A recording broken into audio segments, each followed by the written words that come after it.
So in our parasha, Lech Lecha, we have for the first time something that never happened in the creation so far, is that God will name one of his creation. You see, in Bereshit, all the creation had to be presented to Adam, the first man. And man named every creation on earth. For the first time, God will break that rule and will name one of his creature. And that actually will be the first Jew, Abraham. So his name was Avram, and Hashem will add one letter to his name, calling him Abraham. That implies that, grammatically in Hebrew, that will imply that he's becoming a father of nations, a multitude of nations. So how the verse goes, God says to Abraham, "Your name shall not be called Avram anymore. Your name shall become from now on Abraham, because I will put you father of a multitude of nations." The text goes along, and then comes the time to change the name of his wife. But here, the way the name of his wife is being changed is very, very different. God tells Abraham, "Sarai, your wife, stop calling her Sarai, because her name is Sarah." So you see here, he feels that God doesn't actually change Sarah's name. He's actually clarifying to Abraham what's his wife's name. Now, this is pretty weird. Didn't Abraham know his wife's name? Did everyone get it wrong? So what is exactly God telling Abraham here?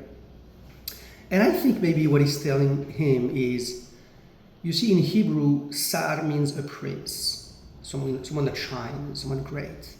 Sarai, that was the previous name of Sarah, means my prince. Sarah, the new version, the clarification name that God says is her name, means the prince of God. And I think what God tells Abraham is, stop looking at your wife as someone that is just amazing for you. She's not only your prince. You're looking at her in a very confined prison. You are basically adoring her, admiring her, appreciating her. You think she's great for you. She's not only great for you, she's great by herself. She belongs to the world. And basically what he says is, stop calling her my prince. Call her the Prince of God. She can shine for the entire world. She can fly universally.